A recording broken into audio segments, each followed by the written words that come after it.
নমস্কাৰ প্ৰিয় দৰ্শক সকলোকে স্বাগতম জনাইছো মই পাৰ্থ প্ৰিয় দৰ্শক অতি সম্প্ৰতি শেহতীয়াকৈ দেখা পোৱা গৈছে ভাৰতবৰ্ষ কেন্দ্ৰীয় চৰকাৰ তৎপৰ হৈছে অবৈধভাৱে বসবাস কৰি থকা ভাৰতবৰ্ষৰ বাংলাদেশীক চিনাক্ত কৰাত আৰু চিনাক্ত কৰি বাংলাদেশলৈ প্ৰেৰণ কৰাত পুশবেক কৰাত আৰু বহু তেনে ধৰণৰ ভাৰতবৰ্ষত অবৈধভাৱে বসবাস কৰি থকা বাংলাদেশীক পুশবেক কৰাত ভাৰতবৰ্ষ সফল হৈছে অসমৰ সাউথ সালমৰা মানকাছাৰ জিলাৰ যেটো ঘটনা সেই ঘটনাটো হুকিয়া সেই ঘটনাটোক লৈ বেলেগকৈ বিশ্লেষণ দিয়াৰ অৱকাশ আছে আমি বিগত অনাগত সময়ত বেলেগকৈ সেই ঘটনাটোক লৈ বিশ্লেষণ দিম কিন্তু আন এক বাতৰি যেটো বাতৰিয়ে উদ্বিগ্ন কৰিছে কেন্দ্ৰীয় চৰকাৰক আৰু সেই বাতৰিটো বা সেই ঘটনাটো পোহৰলৈ অহাৰ পিছত কেন্দ্ৰীয় চৰকাৰ শেহতীয়াকৈ তৎপৰ হোৱা পৰিলক্ষিত হৈছে বাংলাদেশীক পুশবেক কৰাত সমগ্ৰ গুজৰাট দিল্লী আদি চহৰসমূহৰ বাংলাদেশীক চিনাক্ত কৰা হৈছে বিমান যোগে লৈ অহা হৈছে আগৰতলালৈ আৰু আগৰতলাৰ পৰা পুশবেক কৰা হৈছে বিজিবিৰ হস্তান্তৰ কৰা হৈছে যি কি নহওক এটা উদ্বিগ্ন হ'বলগীয়া বাতৰিটো হৈছে অবৈধ বাংলাদেশীৰ বেখত অসম বংগত সোমাইছে পাকিস্তানী বা পাকিস্তানৰ এজেন্ট বাংলাদেশীৰ বেশ ধৰি অবৈধভাৱে অসম আৰু বংগত সোমাইছে আৰু স্পেসিফিক ইনফৰমেশন আছে এনফোৰ্সমেন্ট ডাইৰেক্টৰেটে এই কথা অৱগত কৰিছে আদালতত প্ৰিভেনশন অফ মানি লণ্ডাৰিং এক্টৰ আদালতত পিএমএল এৰ আদালতত এনফোৰ্সমেন্ট ডাইৰেক্টৰেটে এই কথা অৱগত কৰিছে স্পেসিফিক এটা এক্সাম্পল আমাৰ হাতত আছে ইতিমধ্যে দিল্লীৰ পৰা প্ৰকাশিত এখন ইংৰাজী দৈনিকত এই বাতৰিটো সবিস্তাৰে প্ৰকাশ পাইছে এতিয়া কেনেকৈ বাংলাদেশীৰ বেখত পাকিস্তানৰ লোকে ভাৰতত প্ৰৱেশ কৰিছে প্ৰৱেশ কৰি এবছৰ দুবছৰ নহয় 10 বছৰ কলকাতাত পশ্চিমবংগত 10 বছৰ বসবাস কৰি আছে সেই এজেন্টটো যদি আমি একেবাৰে স্পেসিফিক্যালি ক'ব বিচাৰো সেই এজেন্টৰ নাম হৈছে যেটো এজেন্টক পাকিস্তানী এজেন্টক এনফোৰ্সমেন্ট ডাইৰেক্টৰেটে গ্ৰেপ্তাৰ কৰিছিল সেই পাকিস্তানী এজেন্টৰ নাম হৈছে আজাদ মালিক উৰফে আহমেদ হুছেইন আজাদ মালিক উৰফে আহমেদ হুছেইন আজাদ গতিকে কেইবাটাও নাম এই বহুৰূপীটোৰ আৰু অবৈধভাৱে যোৱা 10 বছৰৰ পূৰ্বে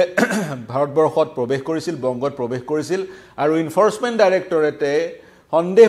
প্ৰকাশ কৰিছে তেনে ধৰণৰ পাকিস্তানী এজেন্ট পাকিস্তানী নাগৰিক প্ৰথমতে বাংলাদেশত প্ৰৱেশ কৰি তাৰ পিছত অসম বা বংগত প্ৰৱেশ কৰাৰ আন উদাহৰণো থাকিব পাৰে বুলি সন্দেহ প্ৰকাশ কৰিছে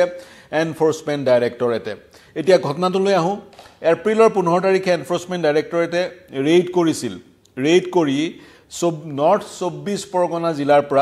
জিলাৰ বাংকানা নামৰ সেই বিশেষ স্থানৰ পৰা এই আজাদ মালিক নামৰ ব্যক্তিজনক গ্ৰেপ্তাৰ কৰিছিল আৰু গ্ৰেপ্তাৰ কৰি যেতিয়া তদন্ত আৰম্ভ হ'ল যেতিয়া সেই আজাদ মালিকৰ বিভিন্ন ঘাটিসমূহত তালাচি চলালে এনফোৰ্সমেন্ট ডাইৰেক্টৰেটৰ বিষয়া জৱানে তেতিয়া এই আজাদ মালিকৰ এখন ড্ৰাইভিং লাইসেন্স পোৱা গ'ল ডিএল এখন পোৱা গ'ল যিখন ডিএল আছিল কৰাচিৰ পৰা ইস্যু হোৱা এখন ডিএল লাভ কৰিলে আজাদ মালিকৰ এখন ডিএল লাভ কৰা হ'ল এই ডিএল খন আছিল কৰাচিৰ এখন ডিএল লাভ কৰা হ'ল আৰু তাৰ পিছতে ইডি নিশ্চিত হ'ল এই এজেন্টটো আজাদ মালিক নামৰ এই অপৰাধীটো বা এই অভিযুক্ত ব্যক্তিজন পাকিস্তানৰ নাগৰিক আৰু তাৰ সমান্তৰালকৈ কি কাম কৰে আৰু তদন্তৰ গম পোৱা গ'ল যোৱা কেইটামান বছৰত প্ৰায় 300টা কল আজাদ মালিক নামৰ ব্যক্তিজনে পাকিস্তানলৈ কৰিছে আৰু পাকিস্তানৰ বহু হোৱাটছআপ গ্ৰুপত সদস্য হিচাপে অন্তৰ্ভুক্ত হৈ আছে আজাদ মালিক আৰু এইখিনি কথা এনফোৰ্সমেন্ট ডাইৰেক্টৰেটে এফিডেভিটৰ ৰূপত প্ৰিভেনশন অফ মানি লণ্ডাৰিং কোৰ্টত জমা দিছে প্ৰিভেনশন অফ মানি লণ্ডাৰিং কোৰ্টত গোটেই গোচৰটো চলি আছে আজাদ মালিকৰ কাৰণ মানি লণ্ডাৰিঙৰ এক অভিযোগত গ্ৰেপ্তাৰ হৈছিল আজাদ মালিক এই ব্যক্তিগৰাকীয়ে এনফোৰ্সমেন্ট ডাইৰেক্টৰেটে জনোৱা তথ্যমতে 2000 চন মানত বাংলাদেশত প্ৰৱেশ কৰিছিল বাংলাদেশত বিবাহপাশত আবদ্ধ হৈছিল বাংলাদেশত বিবাহপাশত আবদ্ধ হোৱাৰ পিছত আজিৰ পৰা প্ৰায় 10 বছৰমান পূৰ্বে 2015-16 চনত এই ব্যক্তিগৰাকী প্ৰথমতে অসমত প্ৰৱেশ কৰিছিল অসমৰ পৰা বংগত প্ৰৱেশ কৰিলে আৰু বংগত সেই ধৰণে যোৱা 10 বছৰ ধৰি নিগাজিকৈ থাকিবলৈ ললে এই ব্যক্তিজনৰ বেপাৰটো হৈছে বাংলাদেশৰ পৰা যিবোৰ লোকে অসম বা পশ্চিমবংগত প্ৰৱেশ কৰে সেইবোৰ লোকৰ ভাৰতীয় পৰিচয় পত্ৰ হেয়া আধাৰ কাৰ্ডেই হওক পাছপোৰ্টেই হওক বা পেন কাৰ্ডেই হওক বা অন্য ৰেশন কাৰ্ডেই হওক সেইবোৰ বনাই দিয়াটো হৈছে এই ব্যক্তিগৰাকীৰ বিজনেছ আৰু সেইবোৰ বনাই দিবলৈ বা সেইবোৰ বনাবৰ কাৰণে চৰকাৰৰ চৰকাৰী কাৰ্যালয়ত আবেদন কৰিবলৈ আন যিবোৰ ভুৱা ডকুমেণ্টৰ প্ৰয়োজন সেই সকলোবোৰ যোগান ধৰে এই আজাদ মালিকে দেশৰ বিভিন্ন প্ৰান্তত আজাদ মালিকৰ কানেকশ্যন আছে বিভিন্ন আন এজেণ্ট আছে গতিকে সেই অবৈধভাৱে বাংলাদেশৰ পৰা প্ৰৱেশ কৰা লোকসকলক তেনে ধৰণৰ ভুৱা নথিপত্ৰ প্ৰস্তুত কৰি হাতত গুজি দি ভাৰতবৰ্ষৰ বিভিন্ন প্ৰান্তলৈ আজাদ মালিকে প্ৰেৰণ কৰাৰ যি কাম সেই কামটো কৰে সেই কামটো কৰা পৰিলক্ষিত হৈছে আজাদ মালিকৰ সৈতে সংযোগ যিবোৰ বেংক একাউণ্ট আজাদ মালিকৰ সৈতে কানেক্টেড সেই বেংক একাউণ্টবোৰত এনফৰ্চমেণ্ট ডাইৰেক্টৰেটে কিমান কোটি টকা পাইছে জানেনে সেই বেংকবোৰত এনফৰ্চমেণ্ট ডাইৰেক্টৰেটে 2.6 crore ইমান টকা পাইছে আৰু এই বেংক একাউণ্টবোৰ সিজ কৰি দিয়া হৈছে আৰু সেই বেংক একাউণ্টবোৰৰ পৰা ধন বাংলাদেশলৈ প্ৰেৰণ কৰা হয় বা হাৱালা বা অন্য পদ্ধতিৰ যোগেদি ধন আজাদ মালিকে বাংলাদেশলৈ প্ৰেৰণ কৰাৰ তথ্য এনফৰ্চমেণ্ট ডাইৰেক্টৰেটৰ হাতত আহি পৰিছে তাতোকৈ উদ্বিগ্ন হ'বলগীয়া বা ভয়ানক কথাটো হৈছে আজাদ মালিক নামৰ এই ব্যক্তিজন 10 বছৰ ধৰি বংগত আছে 10 বছৰ বংগত যিমান কেইটা ইলেকশ্যন হৈছে তেওঁৰ স্থানত তেওঁ নিগাজিকৈ থকা স্থানত সেই গোটেইকেইটা নিৰ্বাচন বিধানসভা লোকসভা পঞ্চায়ত বা যিয়ে নহওক বা মিউনিচিপালিটি গোটেই ইলেকশ্যনবোৰত আজাদ মালিকে নিজৰ মতদান সাব্যস্ত কৰিছে এতিয়া মন কৰিব এজন পাকিস্তান কৰাচীৰ ড্ৰাইভিং লাইসেন্স থকা কৰাচীৰ এজন ব্যক্তি 2000 চনত বাংলাদেশত প্ৰৱেশ কৰে বাংলাদেশত প্ৰৱেশ কৰাৰ পিছত যোৱা 10 বছৰ পূৰ্বে অসমত প্ৰৱেশ কৰে অসমৰ পৰা বংগলৈ যায় বংগত নিগাজিকৈ থাকিবলৈ লয় আৰু এটা ৰেকেট চলাবলৈ আৰম্ভ কৰে বাংলাদেশৰ পৰা অহা আন অবৈধ লোকক পাছপোৰ্ট বনাই দিয়া ভুৱা পাছপোৰ্ট বনাই দিয়া ভুৱা আধাৰ কাৰ্ড বনাই দিয়া ইত্যাদি ৰেকেট চলায় আৰু বাংলাদেশৰ পৰা অবৈধভাৱে অসম বংগত প্ৰৱেশ কৰা লোকক ভাৰতবৰ্ষৰ বিভিন্ন প্ৰান্তলৈ প্ৰেৰণ কৰাৰ কামটো এই ব্যক্তিগৰাকীয়ে কৰে আৰু মই কলোৱে ইতিমধ্যে পুনৰ কৈছো যোৱা যিমান 10 বছৰ যিমান নিৰ্বাচন হৈছে সেই নিৰ্বাচনত এই ব্যক্তিগৰাকীয়ে ভোট দিছে গতিকে এজন ব্যক্তি এপ্ৰিলৰ 15 তাৰিখে ধৰা পৰিল আৰু তেওঁ ধৰা পৰিলে তেওঁ মানি লণ্ডাৰিঙৰ আন কামবোৰ কৰাৰ কাৰণে আৰক্ষীৰ চকুত বা ইডিৰ চকুত পৰিলে আৰু যেতিয়া দকৈ তদন্ত কৰা হ'ল গভীৰভাৱে তদন্ত কৰা হ'ল জুলুঙাৰ মেকুৰী ওলাই পৰিলে এতিয়া প্ৰাসংগিক প্ৰশ্নটো তেনে পাকিস্তানৰ পৰা বাংলাদেশত প্ৰৱেশ কৰি বাংলাদেশৰ পৰা অসম বংগত প্ৰৱেশ কৰা তেনে লোক মাত্ৰ এজনেই আছেনে এজন ধৰাহে পৰিছে তেনে বহুত লোক থাকিব কেৱল এই ব্যক্তিগৰাকীয়ে কেৱল ভুৱা পাছপোৰ্ট ভুৱা আন নথি বাংলাদেশৰ পৰা অবৈধভাৱে ভাৰতত প্ৰৱেশ কৰা লোকসকলক নিৰ্মাণ প্ৰস্তুত কৰি দিয়াই নহয় এই ব্যক্তিজনৰ কানেকশ্যন আছে পাকিস্তানৰ সৈতে যোৱা কেইটামান বছৰত প্ৰায় 300টা কল পাকিস্তানলৈ মাৰিছে পাকিস্তানৰ হোৱাটছআপ গ্ৰুপবোৰৰ এজন সদস্য আৰু ইডিয়ে আৰু কোৰ্টক জনোৱা মতে পাকিস্তানৰ কোনোবা লোকৰ পৰা প্ৰত্যক্ষভাৱে এজন ব্যক্তিয়ে অৰ্ডাৰসমূহ লয় আৰু অৰ্ডাৰবোৰ কাৰ্যকৰী কৰে এতিয়া এই ব্যক্তিজনৰ নেটৱৰ্কটো কিমান দূৰলৈকে হিপাই আছে কিমান কুটাঘাটৰ সৈতে এই ব্যক্তিজন জড়িত হৈ আছে সেয়া সময়ত গম পোৱা যাব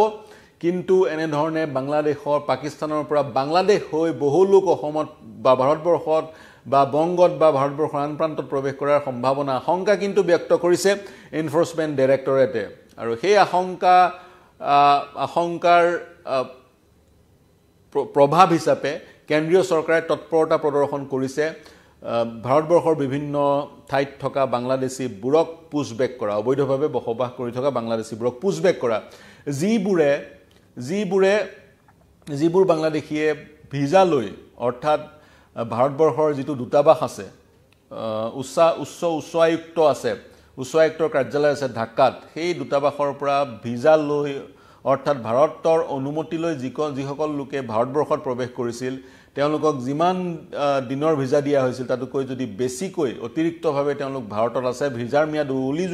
উকলি যোৱাৰ পিছতো যদি তেওঁলোক ভাৰতত আছে তেনেবোৰ ব্যক্তিক চিনাক্ত কৰাত বৰ বেছি অসুবিধা হোৱা নাই দিল্লী গুজৰাট আৰক্ষী ইত্যাদি সেইবোৰ ব্যক্তিক চিনাক্ত কৰি সেইবোৰক পুছবেক কৰি থকা হৈছে কিন্তু অসমৰ গোটেই বিষয়টো সুকীয়া